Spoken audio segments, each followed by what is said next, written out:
Marianne Williamson continues to surprise me. Like, first, I think the first big surprise for me when it came to Marianne Williamson was when the last debate concluded. And I was a little bit skeptical about her because of her previous stances on Medicare for all. And she was in an interview with Cenk right after the debate, and she was very self-reflective. He asked her about Medicare for all and like her stance and why it was the way it was. And she looked at him and was like, after sitting on that debate stage and looking at the people who I agree with and who supposedly agree with me as far as Medicare for all is concerned, I think that I might have to change and reevaluate my stance. Because, it's one thing to claim to be she's an advocate of healthcare. And so when you are as altruistic as Marianne Williamson seems to be, when you hear some of the arguments for why Medicare for all can't work, you realize, okay, this isn't about pragmatism. This is about protecting your donors and your lobbyists, et cetera, et cetera, et cetera. And so she on the spot right there, like she was looking down and kind of like I said, she was very self-reflective and was aware of what was happening around her. And it doesn't take long for Marianne Williamson to read a room and realize that there's something bigger at play. Or realize whenever people are manipulating the system or manipulating people's emotions or feelings for votes. And it looks like she is exercising that evolution here once again because she actually gave a huge shout out to the DNC fraud lawsuit on Twitter. So on Twitter, Marianne Williamson said, the DNC is a private organization that claims it does not owe voters any impartial or even-handed primary. Now that is a direct quote from the DNC fraud lawsuit hearing. I believe that quote was made in the dismissal hearing where the case was dismissed without prejudice. Then now we're in the appellate court. We filed an appeal, and so now we're in the 11th Circuit Appellate Court. We argued our appeal, I want to say it was like December, late November, December. Appeals can take anywhere from 6 to 10 months, which is why we haven't heard back yet. And this is such an extraordinary case that I expected them to take a little bit longer than usual. But so now all we're doing is waiting for the appellate court to let us know what grounds we're allowed to argue on, what classes they're going to recognize in the lawsuit, because there's 3 different classes that we put up. And that's where we're at right now. But the fact that Marianne Williamson I feel like it's crazy what being rigged would do to it, right? Like that's what happened with Tulsi as well in 2015. When she saw how rigged the process was, she started digging and digging and digging and digging and digging and digging, and now we're here. Same thing with Nina. Nina started digging and digging and digging and digging, and next thing you know, she's president of our revolution, talking about, look, I don't care if you're Republican, Democrat, green, purple, red. If you're progressive, and you'll get our endorsement if you earned it. That's what happens when you see the system for yourself or are a victim of it, which Marianne Williamson, Tulsi Gabbard, Nina Turner, and a plethora of others, Jill Stein, another one, they've all been victims of this rigged system. And the other 3, like I said, are specifically victims of the DNC.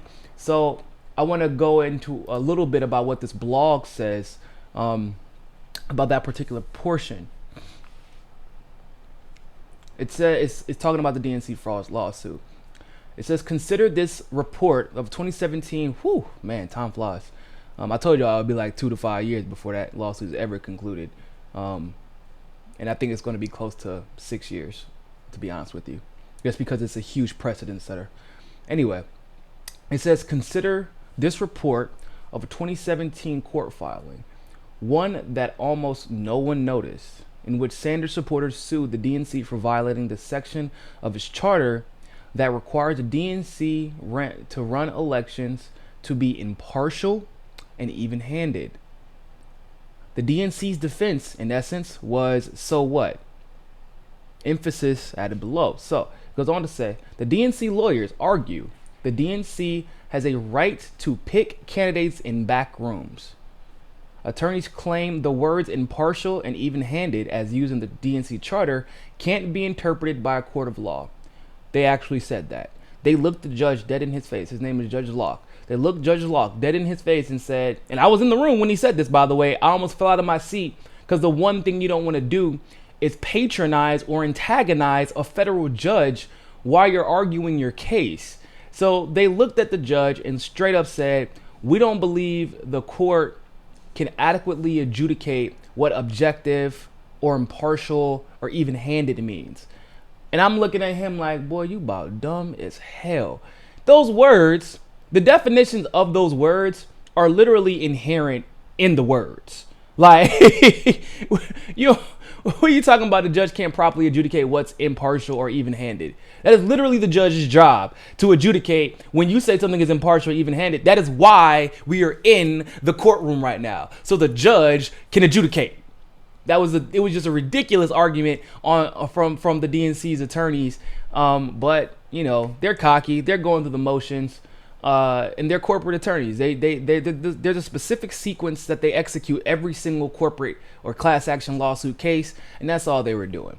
So the article goes on to say, on April 28th, the transcript was released from the most recent hearing at a federal court in Fort Lauderdale, Florida, on the lawsuit filed on behalf of Bernie Sanders supporters against the Democratic National Committee and former DNC chairwoman Debbie Wasserman Schultz for rigging the Democratic primaries for Hillary Clinton. Throughout the hearing, lawyers representing the DNC and Debbie Wasserman Schultz doubled down on the arguments, confirming the disdain the Democratic establishment has towards Bernie Sanders supporters and any entity challenging the party's status quo.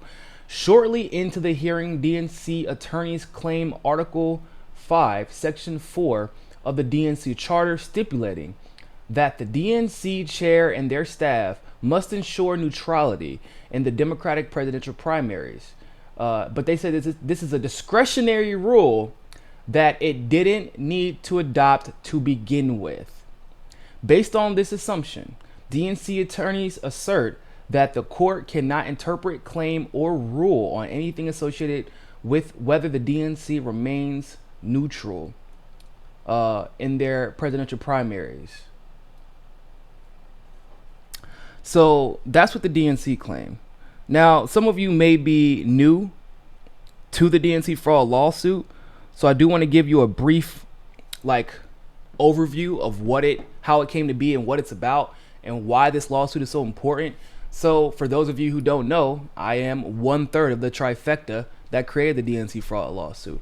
I was brought on by Jared and Elizabeth Lee Beck's Super PAC as a lead investigator to investigate the corruption within the DNC and Hillary Clinton's campaign. I was also investigating the collusion between the various Super PACs and Hillary Clinton's campaign.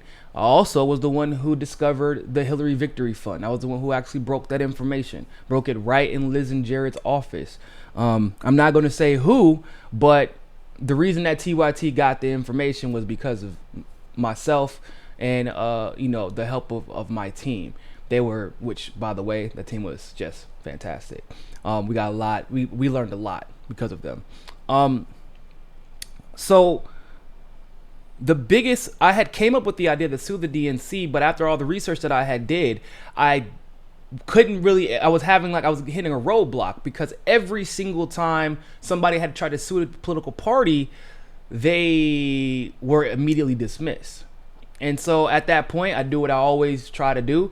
I look for patterns in the dismissal, and I realized that the pattern in the dismissal was that they were reactionary lawsuits. In other words, it looked like you were being a sore loser, because the lawsuits all took place after the election had already been lost, right? And at that point, most judges just think that you're being petty, right? So what we did was we started the lawsuit well before the primary had even concluded. So because it wasn't about whether or not Bernie had won or lost, at least not for myself, Jared, or Liz. It was about the corruption of the process, because even if Bernie won, there's going to have to be somebody to run after Bernie, correct? And we don't want this rigged process to affect them like it is affecting Bernie and his supporters. We don't want that candidate or their supporters to be defrauded like Bernie and his supporters were defrauded in 2016. And look what we're dealing with now, right? So that was one thing that I had realized. And then I started doing research, because I know that we refer to the DNC as a party, but like that's just not realistic as far as when we're talking about legal terms. You have to be legally defined as some type of entity to handle that amount of money. And then through my research, I found out that the DNC was a non-profit entity. They're a private corporation. And I also did some research and figured out that the number one reason that nonprofits are sued are for taking money but defrauding their donors by violating their charter. In other words, their charter says they'll do one, which is why when you're creating, by the way, they say that it's not a requirement. They didn't need to include that in the charter, which is not true. A charter is very important. A charter, believe it or not, you have to put together before you can even file to be a nonprofit. So like a charter is extremely important in these situations.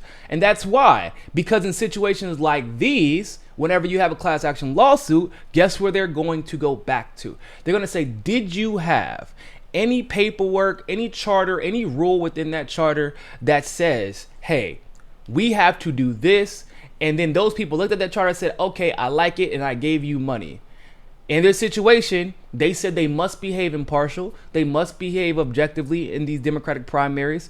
The people looked at that charter. A lot of them believed at once upon a time that they would behave impartially. So they gave money, and some gave money to the DNC directly, or to the quote unquote Democratic Party directly. And some gave money to Bernie Sanders directly and the Democratic Party. But either way, everybody got defrauded because people thought that the DNC was going to be doing what's best for the quote unquote party at that time. That's not what they did. They did what was best for Hillary Clinton, which was clearly not what was best for the party. And so when I found out that they were a nonprofit or corporation, Jared and I came up with the idea to sue them on the grounds that they had violated their fiduciary duty. Their fiduciary duty being that they violated their charter when they said they would behave a certain way with that primary, and they accepted donations. That dollar amount is something extremely important. For those of you who don't know, the DNC fraud lawsuit is a lawsuit of over $900 million. It would be the largest lawsuit in political history. It would be monumentous, which is why, like I said, they're taking so long adjudicating it. So, like I said, we found out they're a nonprofit corporation. They are a private entity, so they do have fiduciary duty to their donors. The number one reason that nonprofit entities get sued in class action lawsuits is because they violate their fiduciary duty and their charter. They tell their donors one thing, their charter says one thing, but they do something else with the money. And then 3, we made sure to conduct the DNC fraud lawsuit, or to start the DNC fraud lawsuit before the election, so that the judge wouldn't look at it and say, oh, you're sore losers, because it wasn't about Bernie Sanders. It wasn't about 2016 election necessarily. What it was about was making sure that the process kept its integrity in 2016 and forward. It wasn't just about Bernie Sanders and the way that he was cheated. And so I think that was, I just wanted to go over that in case some of you are new to the DNC fraud lawsuit, and how monumentous it is, because it's of great magnitude. And the reason you know is because you haven't heard a lot about it. And then when you didn't hear anything about it, and then what happened was that whenever we got dismissed initially, they tried to TYT tried to smear us. The mainstream tried to say, oh, it's done, it was stupid, they were just sore losers, a bunch of disgruntled Bernie supporters, etc., etc. And guess what? They didn't tell y'all that we went back to the appellate court because our appeals process was initiated. In other words, only 7% of all cases that get appealed actually get to make it to the appellate court. And that's a big deal. Once again, $900 million lawsuit against the DNC. Guess how far the DNC's lawsuit against Julian Assange went in WikiLeaks? It didn't go anywhere. It was dismissed within months with prejudice. So, but they covered it whenever that lawsuit initiated, but didn't cover it when it went down in flames. They wouldn't cover our lawsuit when we initiated it, but when they thought it went down in flames, all of a sudden they wanted to cover it. But then when we rose from the ashes like a goddamn phoenix out here, they were like, "Oh, hold up, shh, don't tell anybody, don't tell anybody." But we need more public pressure when it comes to this DNC fraud lawsuit. This needs to be making headlines again. Look at what's happening. We are seeing open rigging once again, and almost nobody with a platform is saying anything about it. I've said since the day that they got barred from the debates that both Tulsi and Marianne Williamson deserve to be in the debates. I think that both Tulsi and Marianne Williamson deserve to be in there much more than Cory Booker, much more than Beto O'Rourke, much more than Pete Buttigieg. Damn sure. I mean, Kamala, she just tanked in the polls. The only reason that people want to see Kamala on stage at this point is to see if she can defend her damn record, which she won't do, because they won't ask her. Marianne Williamson and Tulsi deserve to be on that debate stage. What we are seeing, once again, is a lack of transparency. If you are taking money and you are a nonprofit corporation and you are creating rules that could be, once again, biased against a candidate that the population is donating to in the Democratic primary, you are once again violating your fiduciary duty. You are not upholding that duty. So if anything, which it kind of sucks, because I don't know if we'll be able to actually use this in the suit if we go to discovery. But they're doing it again because they haven't learned their lesson, because there hasn't been enough public pressure put on them. So we need to start bringing the DNC fraud lawsuit back into the headlines. There needs to be more discussion of it. It needs to be a reference to what's taking place right now. And I greatly appreciate Marianne Williamson bringing this back into light. I believe that she deserves to be on that debate stage. She hit that 130,000 threshold. She was the most Googled candidate, not once, but twice, with two different sets of candidates on there. She was still the number one, the number one Googled candidate from her debate night. So like that should not be taken lightly.